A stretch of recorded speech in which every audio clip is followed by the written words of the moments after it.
architecture proche de Matignon ou du palais de l'Élysée. Avant d'être une préfecture, ce bâtiment au style néoclassique était un hôtel particulier, celui de la famille Bouillet de Lantenay. Érigé en 1756, il est revendu 25 ans plus tard aux États de Bourgogne.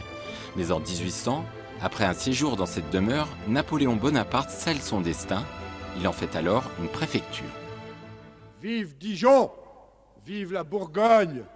Vive la République! Vive la France! Charles de Gaulle, Nikita Khrouchtchev, Helmut Kohl et Jacques Chirac, ou plus récemment François Hollande. En plus de 2 siècles, président de la République et chef d'État étranger ont séjourné dans cet hôtel particulier. Au quotidien, dans les coulisses de cette grande maison, les petites mains s'activent. Bonjour.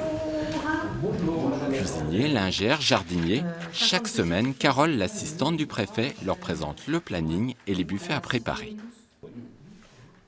Le vin, buffet avec le SR2I, 42 personnes. D'accord. Là, j'ai abandonné complètement mon côté secrétaire et je suis, comment on va dire, coordonnatrice des réceptions. C'est pas désagréable non plus. Hein.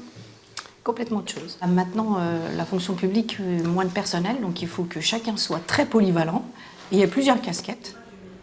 Ménage, cuisine, linge, jardin, 5 personnes sont affectées à l'hôtel particulier. Annie Guénin est attendante. Elle est en charge du ménage de l'appartement du préfet et parfois de son linge.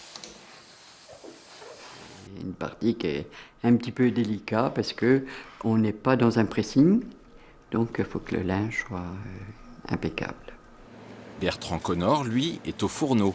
Il cuisine pour le préfet, également pour les buffets.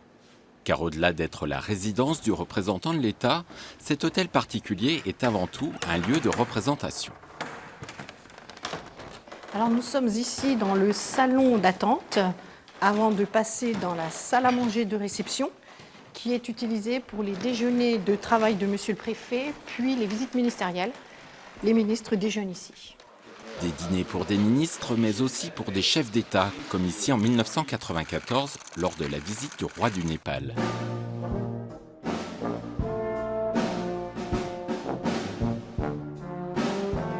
Dans ce dédale de couloirs et de pièces, un débarras plutôt somptueux.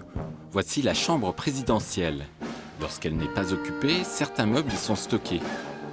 En 1959, pour la venue du président de Gaulle, le lit a dû être rallongé. Et ce n'était pas la seule exigence formulée. C'était à la demande de son épouse, qui était très pratiquante, qui avait demandé un prie-dieu dans la chambre. Donc le prie-dieu est toujours resté de façon historique.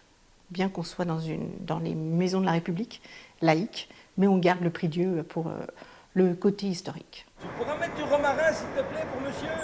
Merci. La plus grande singularité de la préfecture se situe à l'extérieur. Un immense potager et bio, s'il vous plaît. Dijon est probablement la seule préfecture de France à produire ses légumes. Une production destinée au préfet et à ses réceptions de travail. Jean Denis, le jardinier, n'est pas peu fier de ses récoltes. Et ce fonctionnaire a plus d'une corde à son arc. C'est très intéressant, parce qu'on passe du jardin au service, je m'occupe aussi de la cave, donc c'est très varié. La polyvalence, le maître mot de ces fonctionnaires, ou plutôt de leur ministère. Une solution pour concilier prestige et économie.